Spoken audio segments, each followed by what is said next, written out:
गिरिवरधारी जय गोपी जन वल्लभ गिरिवरधारी यशोदानंदन ब्रज रज रंजन यशोदानंदन ब्रज रज रंजन यशोदानंदन ब्रज जन रंजन यशोदानंदन ब्रज जन रंजन यशोदानंदन ब्रज जन रंजन यशोदानंदन ब्रज जन रंजन यमुना तीरा वनचारी यमुना तीरा वनचारी जय राधा माधव कुंज विहारी जय राधा माधव कुंज विहारी हरे कृष्ण कृष्ण कृष्ण हरे हरे हरे राम राम राम हरे हरे हरे कृष्ण कृष्ण कृष्ण हरे हरे हरे राम राम राम हरे हरे हरे कृष्ण कृष्ण कृष्ण हरे हरे हरे राम राम राम हरे हरे हरे कृष्ण।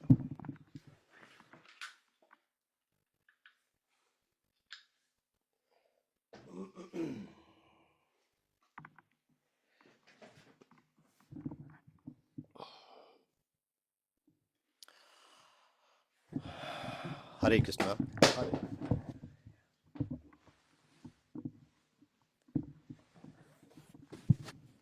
आज एक्चुअली मैं दूसरी जगह पे हूँ, यहाँ सेटअप इनका है नहीं, सॉरी। मेरी आवाज आ रही है ठीक ना? हरे कृष्णा हरे कृष्णा। ओके। तो पबजी माता जी, हम पिछली कक्षा में रावण के बारे में चर्चा कर रहे थे। तो रावण के बारे में मैंने पिछली बार बताया था आपको, उसको अगर थोड़ा सा मैं वो करूं कि ब्रह्मा जी के मन से एक पुत्र उत्पन्न हुआ, पुलस्त। ब्रह्मा जी के मन से पुलस्त एक पुत्र उत्पन्न हुआ, और उनकी पत्नी का नाम था गौ। ठीक है। उनका एक पुत्र हुआ वैष्णव, जो बाद में कुबेर कहलाया। कुबेर शुरू से ही पुलस्त कुल छोड़कर ब्रह्मा जी की सेवा में चले गए। तो जो पुलस्त मुनि को अच्छा नहीं लगा। अभी ब्रह्मा जी की क्योंकि सेवा में गए थे, तो ब्रह्मा जी उनसे प्रसन्न थे। ब्रह्मा जी ने ये जो लंका नगरी है ना, स्वर्ण की बनी हुई लंका, ये लंका का निर्माण उन्होंने करवाया विश्वकर्मा जी की मदद से। और ये जो पुष्पक विमान है, मैं अगर ये कहूं कि प्रथम कोई विमान अगर बना था तो पुष्पक विमान बना था। वो जो हमने सुना ना कि राइट बंधु ने विमान बनाया, दो भाई थे जिन्होंने विमान बनाया, वो तो अब की बात है। वो भी रेसिपी जो वो उसके बनाने की जो टेक्नोलॉजी थी, वो बड़ी अब की नहीं है। वो भी हमारे ही भारतवर्ष के एक ऋषि थे जिन्होंने उसकी पद्धति जिसकी बनाई थी, जो बाद में अमेरिका ने चोरी की, हमने पेटेंट नहीं करवाया था, यहाँ पे थोड़ी हमारी गलती हुई थी, तो वो बाद में बनाया। पर एनीवे, आज भी उस पुष्पक विमान की तरह विमान नहीं बनाया। पुष्पक विमान की अगर क्वालिटी बताएं तो ड्राइवरलेस तो वो है ही, बिना विमान चालक के चलेगा। पर जितने ज्यादा लोग होंगे तो उतनी ज्यादा उसमें आप कैपेसिटी के हिसाब से वो कैपेसिटी बन जाती थी, जगह के उतनी बन जाती थी जितने आपके बैठने वाले जो। और उसकी जो सीटें थी, जो उसका फर्श था, वो सब कुछ हीरे पन्ने सोने चांदी का बना हुआ था। वो मन की गति से चलता है। आज भी जो हमारे विमान चलते हैं, बड़े फास्ट से फास्ट भी चलेंगे, उनकी भी गति है 200, 400, 500 किलोमीटर, 1000 किलोमीटर, 2000, 3000 बस, लेकिन वो तो मन की गति से चलता था। तो वो विमान ब्रह्मा जी ने सबसे पहले किसको दिया था? कुबेर को भेंट किया था। अब देखिए, पुलस्त मुनि को ये कुछ अच्छा नहीं लगा, यार बेटा मेरा है, और चला गया वो ब्रह्मा जी की शरण में। उन्होंने क्रोध में, थोड़ी आवेश में एक और पुत्र को पैदा किया, और वो जो पुत्र था उसका नाम रखा विशर्वा। अब जो ये विशर्वा थे, वो क्योंकि थोड़ा क्रोध में हुए थे पैदा, है ना, थोड़ा उस टाइम गुस्सा था उनको पुलस्त मुनि को, तो वो तामसिक भाव उनमें थोड़ा ज्यादा था।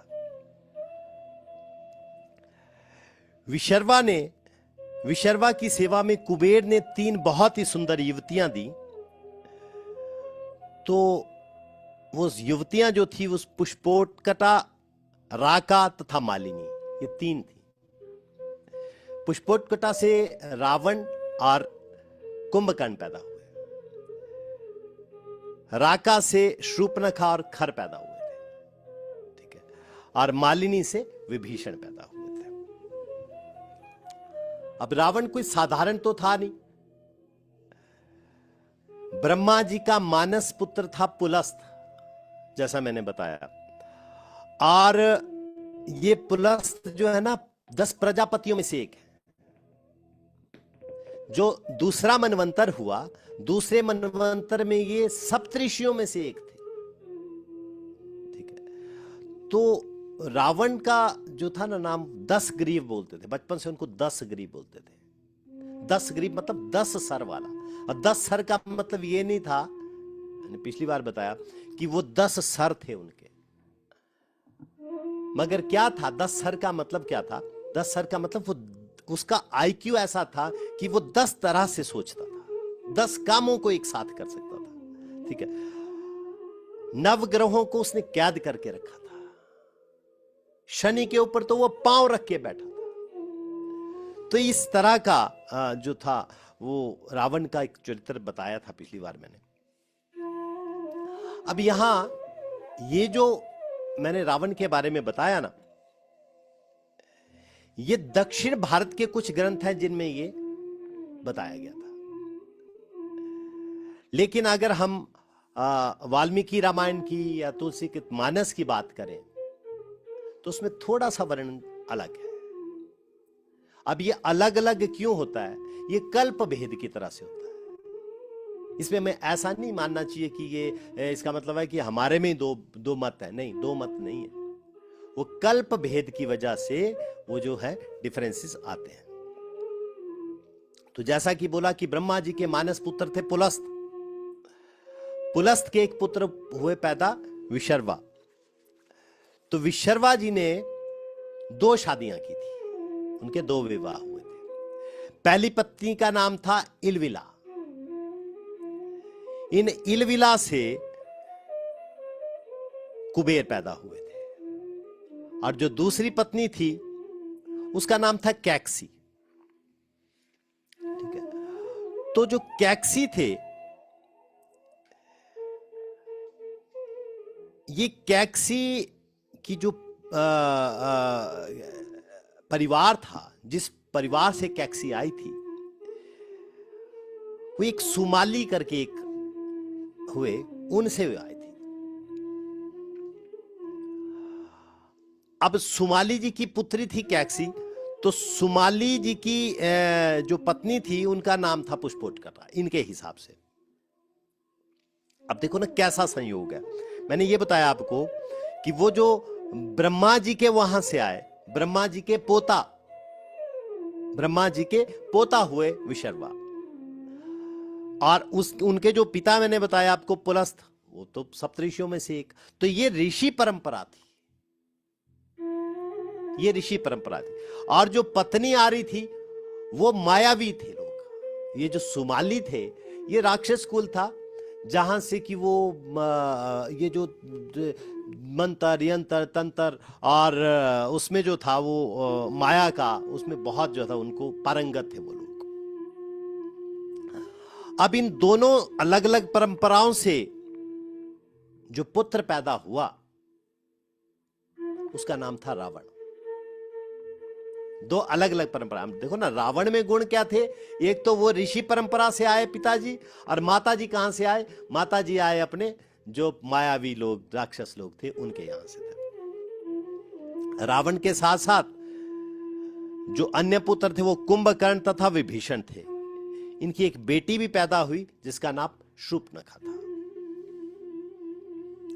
रावण की दो पत्नियां थी, एक मंदोदरी थी और दूसरी धनमालिनी। धनेमालिनी और मंदोदरी ये दो पत्नियां तो सबको पता है। इसके अलावा भी रावण की कहते हैं बहुत सी पत्नियां थी। उनमें से एक पत्नी तो ऐसी थी जिसकी कि रावण ने बाद में हत्या भी कर दी थी, मगर जो फेमस हुई वो ये दो पत्नियां हुई। तो मंदोदरी से मेघनाथ, अक्षय कुमार, अतिकाय पैदा हुए, और धनेमालिनी से अतिरथ, नरांतक, देवांतक और त्रिशिर ये पैदा हुए। तो राका की माता कैकसी को वरदान मिला था कि उसका पुत्र अत्यंत मेधावी होगा, बलवान होगा, मगर स्वभाव कैसा होगा, उग्र स्वभाव होगा। ठीक है। जन्म से ही रावण के मुखमंडल पर एक तीव्र चमक थी, आंखें उनकी बड़ी बड़ी थी और रंग काला था। ठीक है। और बचपन से ना छोटी जब आयु थी तो बड़ी बड़ी भारी भारी भरकम चीजें उठाना उन्होंने शुरू कर दी थी, हिला देता था। बड़े बड़ी चट्टानें, बड़े बड़े चीजों को वो हिलाना शुरू कर दिया था। खेल खेल में वो क्या करते थे, पर्वत की चट्टानों को उठा लेता, नीचे गिरा देता। नदी आ रही है तो नदी के प्रवाह को तक को रोक देता था। ये उनके बचपन की बातें बता रहा हूं आपको। रावण की जो पहली रुचि थी ना, वो थी भगवान शिव की आराधना। प्रथम वो कहते हैं ना, वो कांटा होता है ना, वो बचपन से ही पहनना होता है। कांटे का मुंह कहते हैं बचपन से ही पहनना होता है। तो रावण जो था ना, वो माता हालांकि रोकती थी, पर वो क्या करते थे, मिट्टी के शिवलिंग बना के बैठता था, शरीर पे भस्म लगा लेते थे, और क्या रुद्राक्ष की मालाएं पहन लेते थे, और घंटों ध्यान करता रहता था। जब छोटा सा बच्चा था रावण, ये तब की बातें बता रहा हूं आपको। मगर प्रॉब्लम क्या थी कि बचपन से उनको अहंकार भी था। ठीक है। अब जब हम बच्चे खेलते हैं ना, तो बच्चा कोई हार जाता है, कोई जीत जाता है। रावण कभी भी किसी को अपने से जीतने नहीं देता था। आइदर हुक्ड बाय कुक बोलते हैं ना, कि कैसे भी हो उसको जीतना, उसको हारना पसंद नहीं था। और अगर वो हारने लगता तो झगड़ा करता, मगर हारता नहीं था। रावण के पिता विश्रवा अत्यंत ज्ञानी थे, इसलिए बचपन से उन्होंने रावण को चारों वेद, व्याकरण, नीति शास्त्र, अर्थशास्त्र, संगीत आदि चीजों से पारंगत करा दिया था। और रावण कैसा था, रावण बहुत तीव्र बुद्धि वाला था। जिस चीज को एक बार पढ़ लेता था ना प्रभु माता जी, बस उसको याद कर लेता, उसको कंठस्थ हो जाती थी वो चीज। ठीक है। अब यहां तो वो, क्योंकि पिताजी ने तो ये सब कुछ पढ़ा दिया उनको, वेद शास्त्र बतारा वगैरह जो मैंने बताया आपको, और वहां माताजी उनकी परंपरा, क्योंकि वो मायावी वाली थी, तो उन्होंने भी उनको सारी शिक्षा दी। ठीक है। और जो तंत्र विद्या थी, मायावी विद्या, युद्ध विद्या वगैरह, जो ऐसी ऐसी चीजें उन्होंने, रावण ने बचपन में सीख ली थी कि मंत्र उच्चारण करके वो तूफान बुला लेता, ठीक है, अग्नि को प्रकट कर देता, अपनी काया ही बदल देता, त्वचा बदल देता, रंग रूप बदल लेता। ये सारी प्रतिभाएं उन्होंने बिल्कुल बचपन में सीख ली माता जी से। संगीत की बात बोलो ना, संगीत में रावण बड़ा पारंगत था। उसने एक वीणा का आविष्कार किया था, अगर आप नेट पे गूगल पे सर्च करेंगे तो आपको मिल जाएंगे, जिसका नाम ही रावण हस्तवीणा है। रावण हस्तवीणा, एक वीणा ही बना दी उन्होंने, नई वीणा का आविष्कार कर दिया। ये जो शिव तांडव स्तोत्र हम लोग अभी भी सुनते हैं ना, ये रावण जी ने बनाया हुआ है। ठीक है। नाद योग, तंत्र सिद्धि, और ये जो संगीत को ना रावण अपनी साधना का एक मार्ग मानता था कि इस तरीके से मैं अपनी साधना को और बढ़ा सकता हूं। हम लोग भी बढ़ा सकते हैं। संगीत जो है भगवान जी से जुड़ने का एक बहुत अच्छा सार, और वो रुद्र वीणा से जो था वो भगवान शिव का ध्यान करता। उसकी जो संगीत की जो साधना थी ना, उसका उद्देश्य नाद के माध्यम से शिव की आराधना करना थी। ये जो अभी हम ये एक मॉडर्न बोलते हैं ना, sound healing therapy, sound healing therapy है ना, आजकल का वर्ड है, लोग बड़े आजकल इसको अपना रहे हैं। तो ये साउंड हीलिंग थेरेपी जो है, रावण क्या बोलता था, रावण ने इसी का नाम नाद योग रखा था। नाद योग से वो साउंड हीलिंग थेरेपी करता था। अब जो सप्तऋषियों में एक ये तो पिताजी ने सिखाया था। अब जो पुलस्त जी थे, पुलस्त जी का तो पोता था रावण, तो पुलस्त जी ने उनको जो था वो योग, ध्यान, मानसिक शक्ति, ब्रह्म विद्या, राजधर्म आदि की शिक्षा पुलस्त जी ने भी उनको दी थी। अच्छा, एक बात मालूम है आपको, ये जो रावण था ना, ये इसका नाम एक्चुअल में रावण नहीं था। बचपन से इसका नाम रावण नहीं था। बचपन से इसका नाम तो दशग्रीव था। बचपन से दशग्रीव था। ठीक है। ये जो, क्योंकि वो मैंने बताया कि 10 तरह की चीजें सोच सकता था, 10 तरह की प्रतिभाएं उसकी एक साथ चलती थी दिमाग में, इसलिए इसका नाम ही दशग्रीव था। इसने अपने सिरों को काट काट के भगवान शिव को चढ़ा दिया। भगवान शिव की आराधना करने के लिए, भगवान को, शिव को प्रसन्न करने के लिए इसने सिरों को अपने चढ़ाने, जैसे ये सिर काटता, भगवान जी को, शिव को चढ़ाता, नया सिर आ जाता। तो 10 बार इसने अपने सिरों को भगवान शिव को अर्पण कर दिया था। अब देखिए, जब किसी व्यक्ति के पास अधिक शक्ति, अधिक ज्ञान, अधिक योग्यता आ जाए ना, तो वो क्या करता है, वो बेचारा बहुत झुक जाता है, उसमें विनम्रता उतनी ज्यादा आ जाती है। लेकिन अगर किसी दुर्जन के पास ये चीजें आ जाए तो क्या होगा, उतना ज्यादा अहंकार आ जाएगा। तो रावण में ये सारी शक्तियां इतनी जो आई, उससे क्या आया, उसको अहंकार आ गया। इस कदर अहंकार आ गया कि एक बार ये दशानन भगवान शिव को मिलने कैलाश पर्वत पे गया। सुनिए कितनी इंटरेस्टेड बात है। देखो ना, एक अगर साधु पुरुष, सभ्य व्यक्ति किसी के घर जाएगा तो कैसे जाता है, हम लोग कैसे जाते हैं, जाते हैं किसी के घर की बेल बजाते हैं। मान लीजिए, अब तो वैसे तो बेल सभी के घर में होती है, मान लीजिए किसी के घर में बेल ना भी हो तो हल्का सा हम नॉक करेंगे। ठीक है। अब नॉक करने के बाद क्या होगा कि मान लीजिए उनकी पत्नी बाहर आती है, आप अकेले हैं और उनकी पत्नी को आप पूछते हैं कि क्या प्रभु जी घर में है। अगर प्रभु जी घर में ना हो तो सभ्य पुरुष कभी भी उनके घर में नहीं जाएगा अकेला। वो कहेगा ठीक है माता जी, मैं बाद में आऊंगा, है ना। यही हमारा प्रोसेस है, यही हमारी शालीनता इसी को कहते हैं।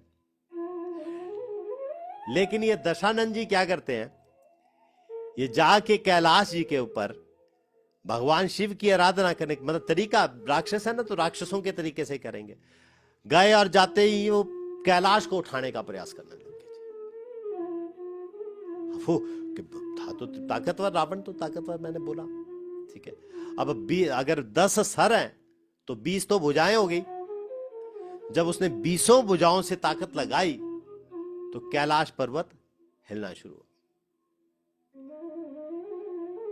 आप सोचो, आज के साइंटिस्ट इतने एडवांस जो अपने आप को बोलते हैं, आज तक कोई जहाज भी कैलाश के ऊपर से क्रॉस नहीं हो सका। बाबूजी माता जी, वो रिस्ट्रिक्टेड एरिया लिखा हुआ है, रिस्ट्रिक्टेड जोन, क्योंकि जो भी कोई गया, जिस किसी ने भी ऊपर जाने का प्रयास किया, ऊपर से क्रॉस होने का, वो जहाज कहां गया आज तक मिला ही नहीं। बहुत से दल, जैसे उनसे भी ऊंची चोटियां माउंट एवरेस्ट वगैरह है, तो वहां पे चढ़ सकती हैं, तो कैलाश पे क्यों नहीं चढ़ सकती? बहुतों ने चढ़ने का प्रयास किया, जो चढ़ने का प्रयास करने लगे वो आज तक मिले ही नहीं। लेकिन दशानन ने उसी कैलाश को अपने 20 हाथों से उठाने का प्रयास किया। अब जैसे वो उसको उठाने लगे तो थोड़ा हिला ना कैलाश, उठा तो नहीं पर वो हिला, थोड़ा बहुत उठा भी दिया होगा। अब जैसे वो हिला सब कुछ, तो वहां वो भगवान शिव आराधना में थे, भगवान जी की आंख खुल गई। वहां पार्वती मैया बैठी। पार्वती मैया जी ने सोचा ये भूकंप कैलाश पे तो कभी आ नहीं सकता था, तो पूछती, हे नाथ ये क्या लीला है, समझ नहीं आ रही है, कैसे हिल रहा है ये सब कुछ। भगवान शंकर बोले, नहीं पार्वती चिंता ना करो, चेला आया है। तो उस दिन के बाद भगवान जी ने कहा कि चेले भाई तू नहीं आया कर, मैं ही तेरे से मिलने आ जाए। तू भाई याद कर लेना, मैं तेरे से मिलने लंका जाया करूंगा, पर तू कृपा कर, तू मत आना यार। अब वो कैलाश उठा रहे थे तो भगवान जी ने क्या किया, हल्का सा अपना अंगूठा उस कैलाश पे रखना शुरू किया। जैसे कैलाश पे अंगूठा रखा, वो रावण की उंगलियां सारी दबनी शुरू हो गई। चिल्लाया, इतने जोर से रुदन किया उसने, इतने जोर से रुदन किया कि वो रुदन जो था ना, रुदन को वो रव भी बोलते हैं, वो ध्वनि चारों साइड जो जाने शुरू हो गई, इतने जोर से रुदन किया। और वहीं से उन्होंने, रावण ने क्या किया कि वो जो स्तोत्र मैंने जिसकी बात बोली ना, वो भगवान शिव की आराधना में उन्होंने बोलना शुरू किया।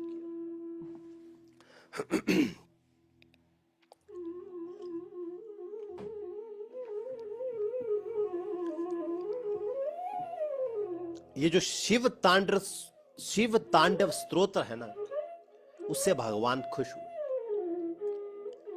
तो भगवान जी ने खुश होके रावण को एक तलवार दी, और वो जो तलवार थी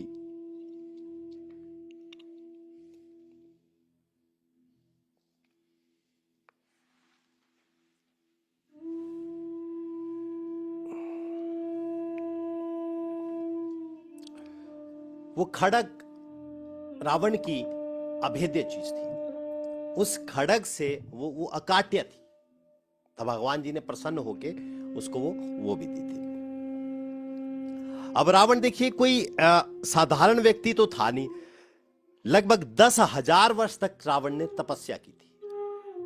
इन और 2 भाइयों ने भी की थी, पर रावण ने बोलते हैं कि एक टांग पे खड़े होकर तपस्या की थी 10,000 वर्ष तक, ठीक है। और भगवान जी ने उसकी तपस्या से, और वो उसके सबसे, वो जो खड़ग जिसका नाम चंद्रहास खड़ग था, वो चंद्रहास खड़ग भगवान जी ने उनको दिए थे। और ब्रह्मा जी इतने प्रसन्न हुए उससे, और ब्रह्मा जी तो वैसे ही क्योंकि पड़पोता था ब्रह्मा जी का, तो ब्रह्मा जी ने वो उसको कुछ वरदान दिए। वो जो वरदान थे वो दीर्घायु का था, अत्यधिक शक्ति का था, तेज का था, बल का था, रावण ने सब कुछ मांगा, क्योंकि जब वरदान मांगने के लिए ब्रह्मा जी ने कहा तो रावण ने सब कुछ मांगा। लेकिन रावण ने गलती क्या की?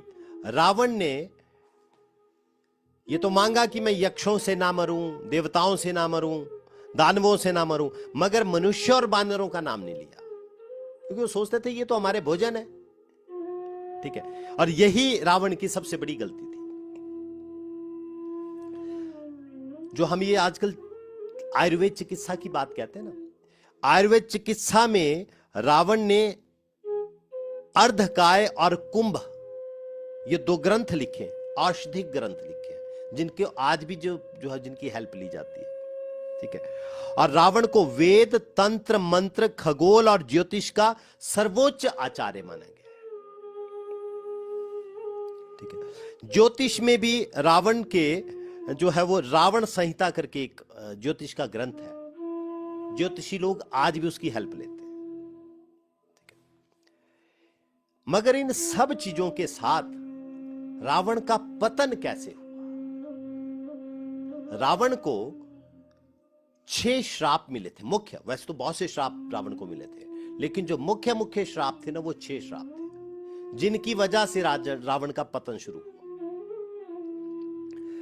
जब वो नंदी मिले, जब वो पर्वत कैलाश हिलाने लगे ना, तो नंदी जी ने रोकने का प्रयास किया, तो नंदी जी को उन्होंने बानर का मुख करके बोला कि तेरा तो बंदर की तरह मुख है, ऐसे करके नंदी जी का उपहास किया था।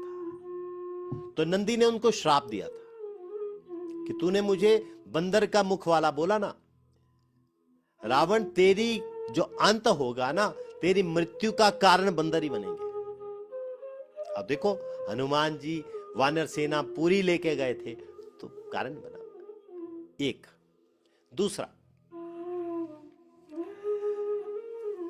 ये जो कुबेर थे ना, कुबेर का एक बेटा था नलकुबर।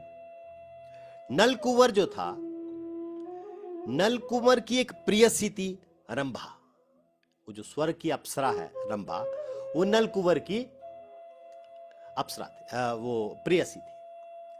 प्रेम था दोनों का, शादी भी करना चाहते थे। अब वो रंभा जो थे वो मिलने के लिए, रावण से मिलने के लिए जाने लगी, तो रास्ते में रावण जी मिल गए। नलकुबर से मिलने जा रही थी तो रास्ते में रावण मिल गए। रावण ने उसका रास्ता रोका, क्यों? बड़ी सुंदर थी, अब वैसे ही अप्सरा है। तो उसने बोला कि देखो रावण, मैं तो आपकी पुत्र बधू हूं, बधू बनी हूं, पुत्र बधू, और ज्यादा मतलब पोते की भी घरवाली बनने वाली हूं, तो कम से कम मेरे पे तो तुम्हारी कुदृष्टि नहीं होनी चाहिए। लेकिन रावण तो राक्षस, वो कहां मानता। रावण ने उसके साथ जबरदस्ती शारीरिक संबंध बनाया, और जब इस बात को पता नलकुबर को लगा तो नलकुबर ने रावण को श्राप दिया कि रावण, आज के बाद अगर किसी भी स्त्री को उसकी इच्छा के विरुद्ध तुमने संबंध बनाने का प्रयास किया तो तुम्हारे सर के 7 टुकड़े हो जाएंगे। किसी भी स्त्री से दुराचार करने का प्रयास रावण नहीं कर सका उसके बाद। और यही कारण था कि सीता मैया के साथ वो डराता, धमकाता, सब कुछ करता, लेकिन वो कभी भी दुराचार करने का प्रयास नहीं कर सका। कारण, क्योंकि उसको श्राप था नलकुबर का। एक वेदवती करके एक महात्मा थी, वेदवती, तो ये अत्यंत तपस्विनी औरत थी और बहुत सुंदर थी, स्वभाव बहुत सुशील इनका। ठीक है, तो ये जो कन्या थी वेदवती, उसने बहुत कठिन तप किया था। ठीक है, और वो मन ही मन भगवान विष्णु को अपना पति मान चुकी थी। लेकिन वो सुंदर कन्याओं पे रावण की तुरंत नजर जाती थी, और रावण ने क्या किया कि उस कन्या का हाथ पकड़ा और उसके साथ जबरदस्ती करने का प्रयास किया। तो वेदवती ने ये सोचा कि इससे पहले कि ये रावण जो है ये मेरे से कुछ ऐसा करे, तो उन्होंने योग शक्ति से अग्नि प्रकट की और उसमें वो भस्म हो गई। लेकिन जाते जाते रावण को श्राप दे गई कि रावण, मैं अगले जन्म में तुम्हारी मृत्यु का कारण बनूंगी। और अग्निदेव ने, कहते हैं, उसको सुरक्षित रखा।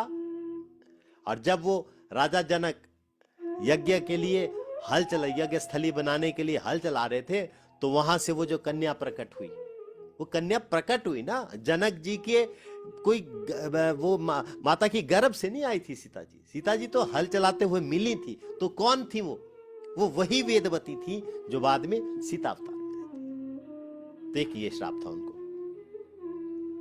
इक्ष्वाकु कुल में ही एक राजा और हुए, अनरण्य। ये जो अनरण्य थे, ये बहुत वृद्ध हो चुके थे।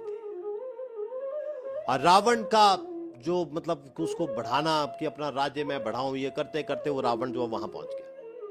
अब वो इतने वृद्ध थे, उन्होंने फिर भी जबरदस्ती करने उनका कब्जा कर लिया।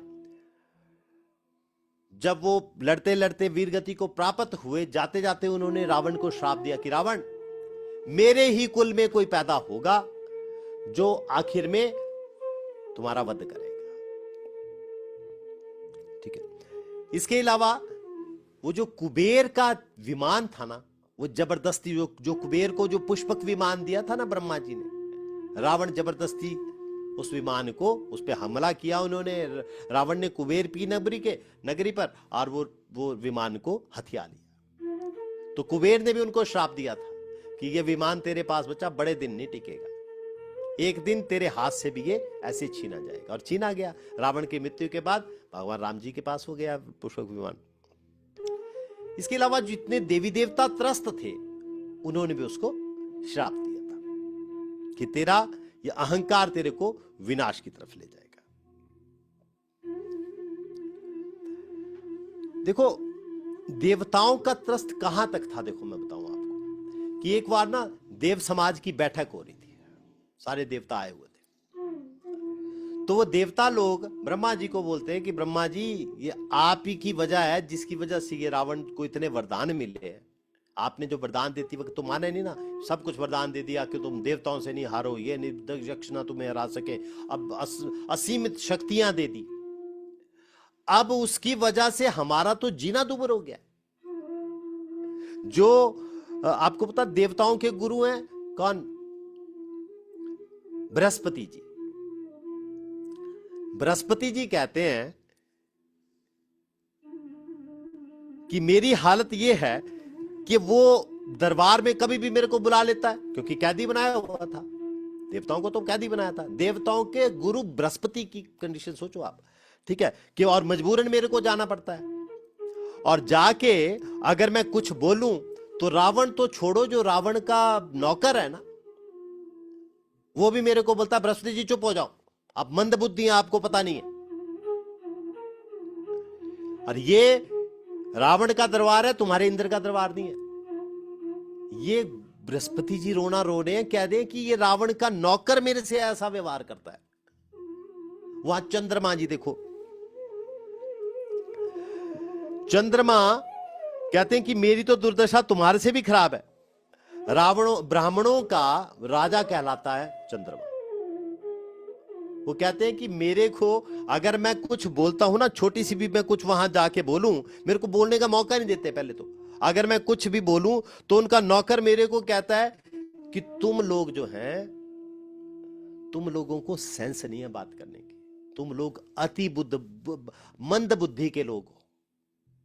तो ये कंडीशंस इन देवताओं की थी। पर प्रश्न ये होता कि रावण के पास इतनी शक्ति आई कहां से, इतना ताकतवर हुआ कैसे?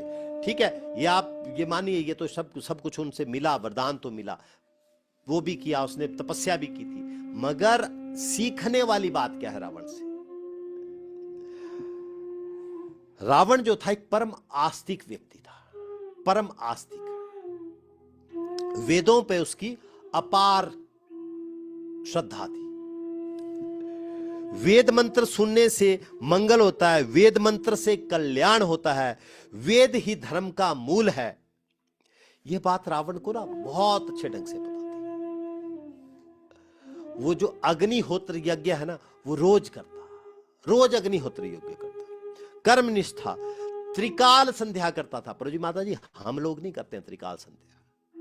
हम लोग जब ब्राह्मण दीक्षित हो जाते हैं उसके बाद त्रिकाल संध्या शुरू करते हैं, लेकिन रावण जनेऊ धारण करता था, त्रिकाल संध्या करता था, रोज गायत्री करता था, हवन करता था, वेद का पाठ करता था।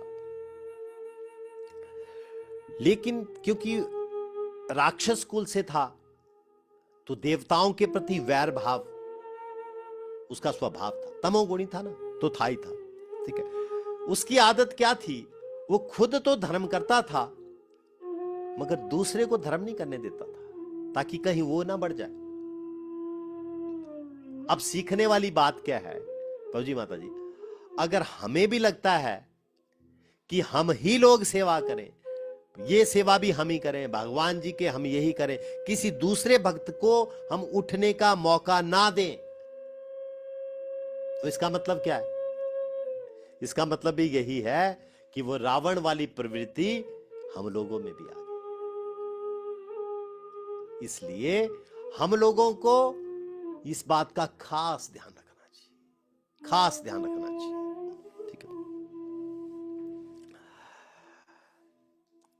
रावण शक्तिशाली था, इसमें कोई शक नहीं, लेकिन रावण उसके अलावा एक देखिए, एक छोटी सी कथा सुनाता हूं रावण जी की।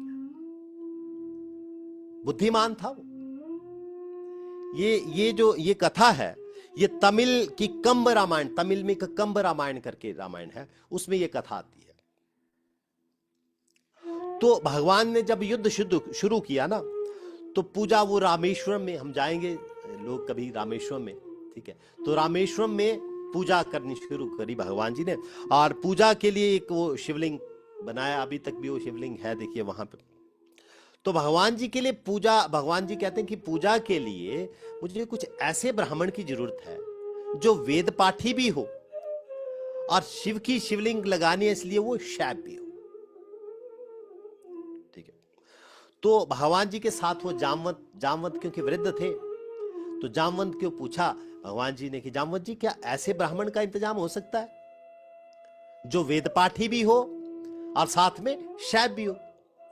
जामवंत जी ने बहुत सोचा, सोचने के बाद जामवंत जी कहते हैं कि भगवान, एक ब्राह्मण तो है मेरी नजर में, बहुत विद्वान है, पर वो मानेगा नहीं है पूजा के लिए। भगवान जी ने बोला प्रयास करके तो देखो, शायद मान जाए। बोला चलिए ठीक है, कोई बात नहीं। अब देखिए, भगवान जी ने पूछा कि जामवंत, वो आखिर है कौन तुम्हारी नजर में, बता तो दो, नाम तो बताओ। तो भगवान जी ने जब पूछा तो उसने नाम बताया, रावण।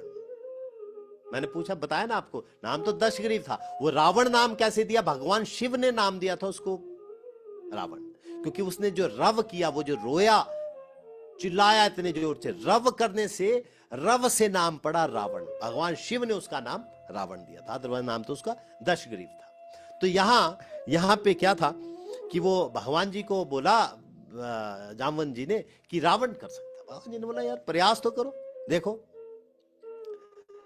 ठीक है, जामवंत जी ने बोला ठीक है मैं जाता हूं। अब वो रावण के भी जासूस तो थे चारों साइड, तो जासूसों से रावण को पता लग गया कि जामवंत जी मेरे पास आने वाले। अब देखिए, क्योंकि जामवंत भी जो ब्रह्मा के पुत्र थे और पुलस्त जी भी पुत्र थे, और वैसे भी ब्रह्मा, वो दोनों जामवंत जी और पुलस्त जी आपस में बड़े अच्छे दोस्त भी रहे। तो जैसे रावण को पता लगा, रावण ने अपने दरबारियों को बोला भाई सावधान देखो, मेरे दादाजी के मित्र आ रहे हैं, तो आपने उनको बड़े अदब से अंदर लाना, ठीक है, उनको बहुत रिस्पेक्ट से आपने अंदर लाना, उनसे कोई सवाल जवाब नहीं करना। तो जैसे वो आए तो रावण खुद गेट पे गया, जैसे पता लगा कि जामवंत जी पहुंच गए तो गेट पे गया रावण उनको रिसीव करने के लिए। अब वहां खूब जैसे वो अंदर लेके आया, मेहनवाज जी करवाई, उनकी चरण धुलाए, जो जो भी करना था वो किया। बिठाने के बाद सब कुछ पानी पुनी दिया। फिर पूछते हैं रावण कि महाराज आपके आने का कोई विशेष कारण? तो जामवंत जी कहते हैं हाँ, मेरे 2 मित्र हैं,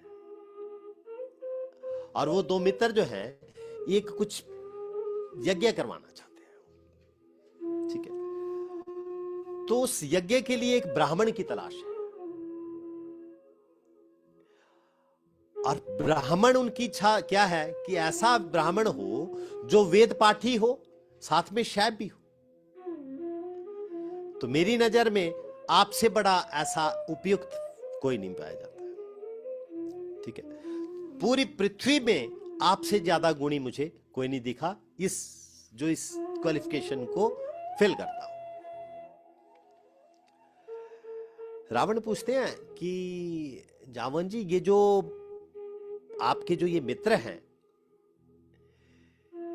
कहीं ये अयोध्या के वासी राम और लक्ष्मण तो नहीं है? जामवंत जी ने कहा जी जी जी बिल्कुल।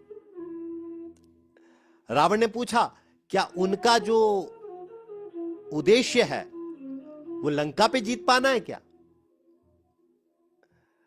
अब बोल क्या सकते थे, जामवंत झूठ तो बोल नहीं सकते थे। तो जामवंत जी बोला जी जी जी बिल्कुल बिल्कुल बिल्कुल। रावण ने बोला नहीं नहीं नहीं, मैं तो ऐसे ही पूछ रहा था, यजमान किस उद्देश्य से पूजन करवा रहा है, इससे ब्राह्मण को लेना देना नहीं है। अगर ब्राह्मण को लाया है किसी स्पेशल पाठ के लिए, तो यजमान से पूछना उसका धर्म नहीं है। आप आए हैं, आपकी सिफारिश है, मैं ही पाठ करूंगा, यज्ञ करूंगा। ठीक है, तो जामवंत जी पूछते हैं कि कब चलेंगे महाराज? अभी बता देते हैं, कोई बात नहीं। अब ग्रह तो सारे उन्होंने वो बंदी बनाए थे, सारे ग्रहों को बुलाया, बोले भाई बताओ, निकालो मुहूर्त। वही ग्रहों ने 2 मिनट में मुहूर्त निकाला। तो अगले दिन सुबह 5:30 बजे का मुहूर्त निकला। ठीक है जी। रावण ने कहा जामवंत जी मैं ठीक 5 बजे आ जाऊंगा, आप अपने यजमानों को बोलो कि जो है वो तैयार रहे, मैं 5 बजे पहुंच जाऊंगा। अब अगर हम किसी पंडित को बुलाते हैं ना, तो क्या करेंगे, उनसे पूछेंगे कि जी बताओ क्या क्या देना है, कब आप सामग्री बता रहा है ना, वो बताओ। तो वैसे उन्होंने पूछा, जामवंत जी ने पूछा कि क्या क्या सामग्री आपको चाहिए होगी ब्राह्मण देवता, आप बताएंगे? रावण ने कहा कि आपके मित्र या बिगिया जो ये मेरे जजमान बनने जा रहे हैं, ये जंगल में रहते हैं, निर्वासित हैं। ठीक है, तो इनके पास क्या पूजन की सामग्री होगी? ठीक है, जो ब्राह्मण है ना उच्च, वो अपने साथ सामग्री लेके आता है, जो पता है कि ये यजमान के पास नहीं। हम भी कई बार क्या कहते हैं ना, पूजन के लिए ब्राह्मण को बुलाते हैं, तो हमारे पास मान लीजिए घर में फूल द्रुव ना हो, तो हम क्या बोलते हैं कि पंडित जी जरा फूल द्रुव अपने साथ ले आना, या किसी जो शस्त्रपाणी या कोई चीज ना हो तो हम क्या बोलते हैं, पंडित जी इसको ले आना, तो ब्राह्मण साथ में लेके आता है। तो रावण ने बोला देखो, मैं अधूरी पूजा का जो हूं वो ऐसा ब्राह्मण नहीं जो अधूरी पूजा करेगा, मैं पूर्ण पूजा करूंगा, और जो चीज मेरे यजमान के पास नहीं होगी तो वो ब्राह्मण का कर्तव्य है कि उसको वो पूरी करे। चलो जी, चले गए जामवंत जी। रावण ने अपने पुत्र मेघनाथ को बुलाया और मेघनाथ को बोला कि मेघनाथ, सीता के पास जाओ, उसको बोलो कि मैं किसी खास प्रयोजन से तुमसे मिलना चाहता हूं। ठीक है जी, चले गए जी। थोड़ी देर में रावण पहुंच गया।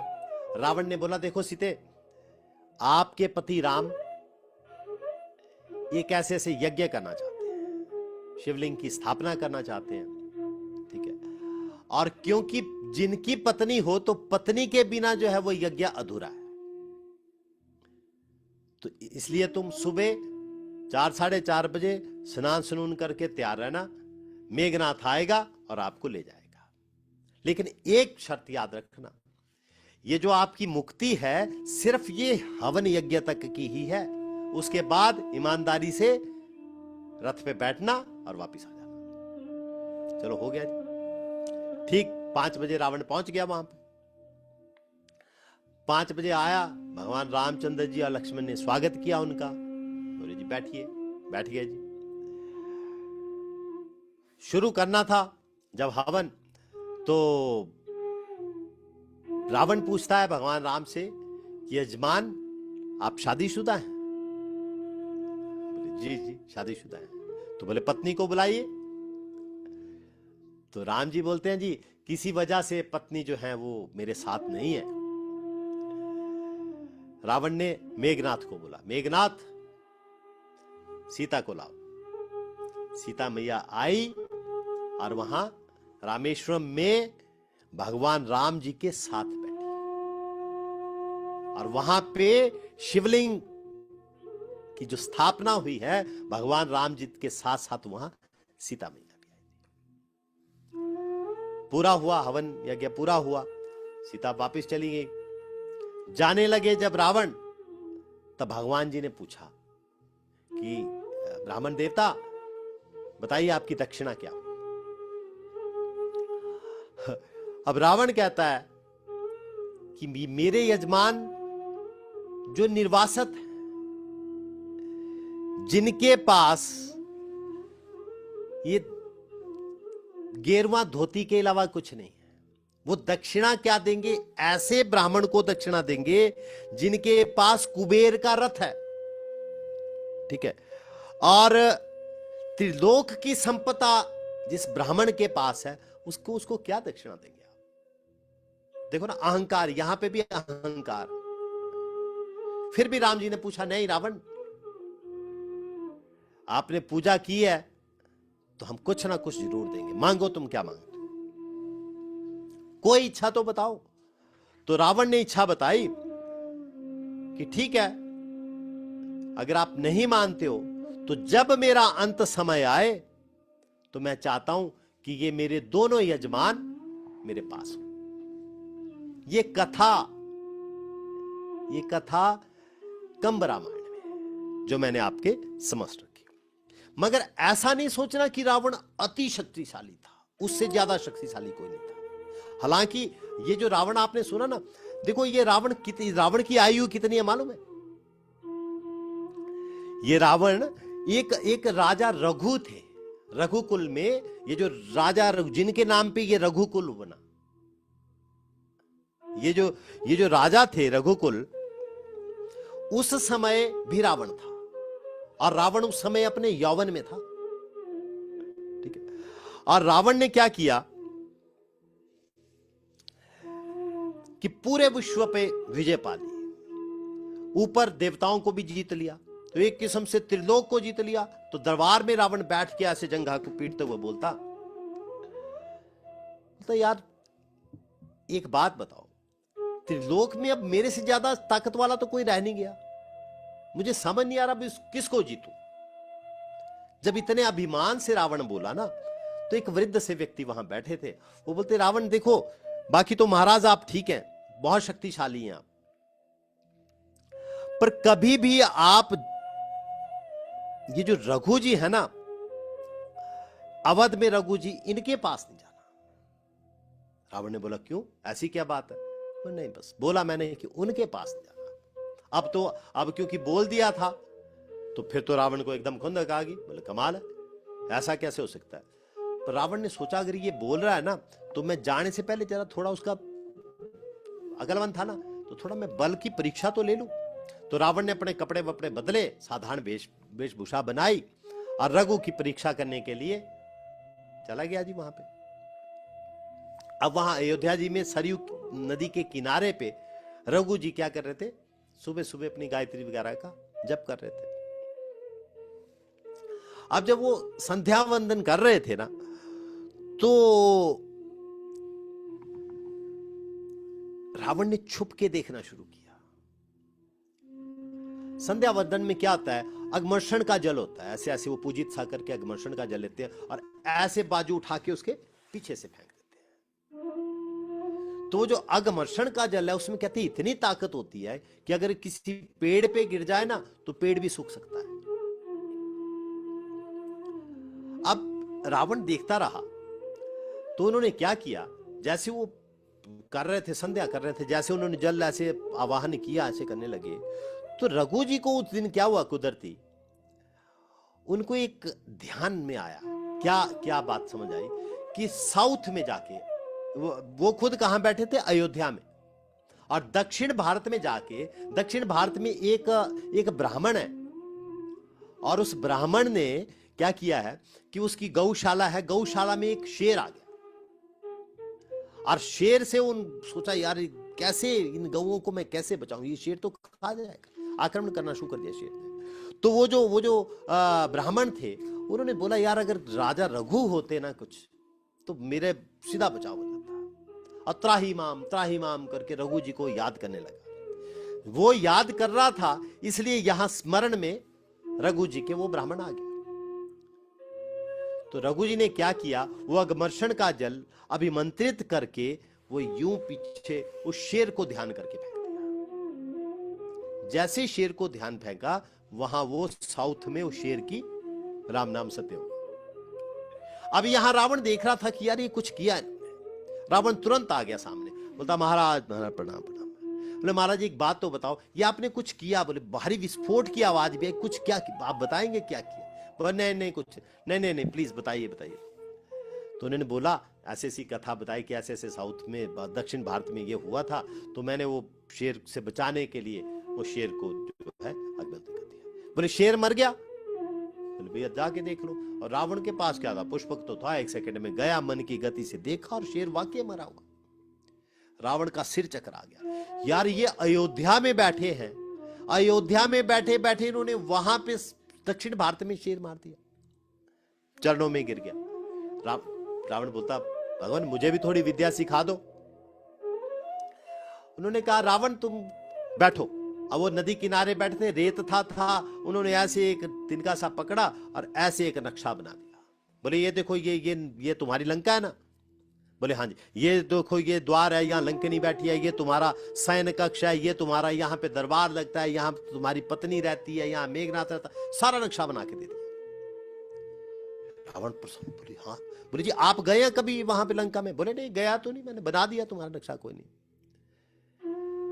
तो जैसे वो पूरा ड्राइंग ऐसे पूरी लंका की बनाई थी, वो ऐसे धोती को ऐसे करने के लिए रघुकुंज ने ऐसे किया ना, वो धोती से क्या हुआ, वो नक्शे में से एक छोटा सा हिस्सा ऐसे धोती का हिस्सा उसको लग गया। अरे अरे अरे अरे रघु जी ने बोला ये क्या हो गया? रावण ने बोला जी क्या क्या? बोले यार सॉरी भाई। बोले क्या हो? वो बोले ये मेरी धोती से थोड़ा सा ऐसा लग गया ना रावण, ये जितना हिस्सा वो नक्शे का मिट गया, वो धोती कैसे ना, वो जो नक्शा उन्होंने बनाया था रेत में, वो हिस्सा थोड़ा सा मिट गया। बोले ये जितना हिस्सा मिट गया ना, उतनी तेरी लंका डूब गई। रावण बोले क्या? बोले जी। रावण तुरंत गया लंका में, देखा और वाकई जितना हिस्सा वहां धोती से मिटा था, रावण की लंका उतनी समुद्र में डूब गई। तो ये थे राजा रघु। तो ऐसे थे रावण भी। देखो एक मैं सच्ची बात बताऊं आपको, रावण शिव भक्त तो था, आपको पता है, ब्रह्मा जी की तपस्या की, लेकिन रावण ने कभी भगवान विष्णु की तपस्या नहीं की थी। लेकिन जब उसे पता लगा कि भगवान राम विष्णु रूप में आ गए हैं ना, तो रावण को पता था कि मैं राक्षस बुद्धि, इतना सौम्य तो मैं हो ही नहीं सकता। तो रावण ने क्या किया, अपने तरीके से भगवान विष्णु को बोला कि यार भगवान विष्णु की आराधना कैसे करूं, अपने तरीके से करूंगा। तो रावण ने उस दिन से भगवान जी से दुश्मनी करनी शुरू कर दी। अब तरीका अपना अपना था, लेकिन देखिए अंत जब रावण का हुआ, तो अंत में रावण को भगवान जी के दर्शन हुए। रावण की एक पत्नी थी मंदोदरी, 2 मिनट के लिए उसके बारे में भी मैं चर्चा करूंगा, बड़ी जबरदस्त। ये जो मंदोदरी थी ना, ये पंचकन्याओं में एक है। तारा मंदोदरी सुना ही होगा अपने, पंच का साधारण नहीं है ये। वैसे तो ये मायासुर और हेमा की बेटी है, मगर वास्तव में ये मधुरा नाम की अप्सरा है। कहते हैं एक बार मधुरा कैलाश पर्वत पर भगवान शिव को देखने आई, और भगवान शिव को जब देखा, उस टाइम पार्वती नहीं थी वहां पे, तो जब पार्वती नहीं थी तो क्या हुआ, भगवान को जब सामने देखा तो मधुरा की ना वो नजरे गड़ा के कुछ भाव आ गए, है ना, काम भाव भी आ गया। वो भगवान शिव को नजरे गड़ा के बैठी थी, और वहां से तुरंत पार्वती जी जैसी आई तो पार्वती जी ने देख लिया कि यार ये, अच्छा, माताओं की आदत है एकदम से स्कैनिंग तो 1 सेकंड में कर देती है। तो माता ने बोला कि इसका भाव ठीक नहीं। तो माता ने क्रोध में आके उसको श्राप दिया कि 12 साल तक तू मेंढकी बन जा। और मेंढकी बन के वो मधुरा एक कुएं में पड़ी रही। अब 12 साल का जब समय पूरा हुआ तो वो जो भगवान शिव ने उसको सांत्वना दी, भाई अब पत्नी ने बोल दिया मैं तो कुछ कर नहीं सकता, पर चल तेरा कल्याण होगा, ऐसा नहीं कुछ नहीं। तो जैसे वो उधर से वो जा रही थी, वो मायासुर तथा हेमा जब जा रहे थे तो उन्होंने देखा कि कुएं से कुछ लड़की की रोने की आवाज, क्यों 12 साल पूरे हो गए थे, वो द्वारा उसमें अप्सरा कन्या के रूप में बदल गई थी। तो उन्होंने उसको बाहर निकाला, उसको घर ले गए, उसको बेटी बनाया, बड़ी सुंदर थी। रावण उस पे मोहित हो गया, तो रावण से उनकी शादी हो गई। ठीक है, अब देखिए पंचकन्याओं में से एक मंदोदरी थी, लेकिन रावण की पत्नी है, और रावण की नजर किस पे है, जो वलकल पहने हुए 2 अयोध्या के राजकुमार जा रहे हैं उनकी पत्नी पे है। युद्ध के आखिरी दिन एक सीन सोचिए, रावण का शरीर जमीन पे पड़ा है, सारे जब अंत हो गया युद्ध का तो रावण मरा हुआ पड़ा है। एक चट्टान के ऊपर पत्थर था वहां, क्यों सोफा थोड़ी था वहां, जैसे पत्थर थी पड़ी थी, वहां पे भगवान राम बैठे हुए, चारों तरफ नरसंहार हुआ है। ठीक है, तो भगवान ऐसा सोचते हैं, बड़े अफसोस में हैं कि यार इस रावण की एक जिद की वजह से ना इतना बड़ा नरसंहार मुझे करना पड़ा। ठीक है, वहां मंदोदरी आई उस युद्ध क्षेत्र में और पूछती हैं कि वो जिन्होंने मेरे पति को मारा वो कहां है। और सिपाहियों ने पहचान लिया मंदोदरी है, रावण की पत्नी है। तो उन्होंने इशारा किया सिपाहियों ने कि वहां जैसे बैठे मंदोदरी गई। अब इमेजिन करिए ना, ऐसे भगवान बैठे हैं, पीठ की हुई है, जहां से मंदोदरी आ रही है उस तरफ को भगवान की पीठ थी।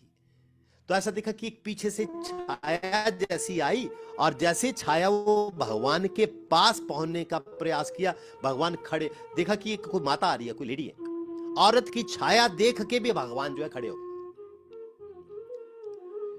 और खड़े होके भगवान जी ने नजरें नहीं मिलाई, और चरणों में जैसे देखते हैं ना, तो पांव की तरफ ही देखते हुए भगवान कहते हैं कि माता इस युद्ध क्षेत्र में आप कौन है। तो मंदोदरी कहती है कि भगवान मैं अभागे पति रावण की पत्नी मंदोदरी हूं। अब जब मंदोदरी का पता लगा तो भगवान ने बोला, माता मुझे क्षमा करना, तुम्हारा पति बहुत तेजस्वी था, मगर वो अधर्म के मार्ग पे चल गया था, इसलिए मजबूरन मुझे मारना पड़ा, मैं तुम्हारा दोषी हूं। तो मंदोदरी ने कहा नहीं भगवान कोई बात, मृत्यु तो आनी ही है एक ना एक दिन, किसी ना किसी ने तो मरना ही था, इसमें तो किसी ना किसी दिन तो मरना ही था। मैं ये नहीं देखने आई, मैं ये देखने आई थी कि ऐसा इंसान रावण जिसने त्रिलोक की विजय कर दी, आपके पूर्वज मानधाता को स्वर्ग में उसने चैलेंज दे दिया, कुबेर जैसे को वो कॉलर से पकड़ के नीचे ले आया, ऐसे रावण को हराया किसने, कैसे, क्यों, आखिर वो ऐसा क्या ताकत थी, ऐसी क्या ताकत थी उसके पास जिससे उसने इस रावण को हरा दिया। तो भगवान राम ने बोला कि माता आपने पूछा कि ऐसी क्या खास बात है उसमें, तो आपको कुछ पता चला? बोले हां लग गया पता, आने से पहले पता लग गया। भगवान ने पूछा क्या? मंदोदरी कहती हैं, देखो भगवान एक आप हैं जिसने मेरी छाया देख के भी उठ के आप जो है वो प्रणाम करके खड़े हो गए। आपकी नजरें अभी भी झुकी हैं। और एक तरफ मेरा पति था जो पंच कन्याओं में एक होते हुए, मंदोदरी को होते हुए भी उसकी चाहत वलकलधारी आपकी पत्नी पे थी। तो ये अंतर बताया, इस ही अंतर की वजह से आज रावण इस स्थिति पे पहुंचा। तो प्रभु जी माता जी, मैंने प्रयास किया कि आपको रावण की इस कथा को सुनाऊं, मंदोदरी के बारे में भी आपको बताऊं। इसमें कोई कमी रह गई हो, त्रुटि रह गई हो तो मुझे क्षमा करना।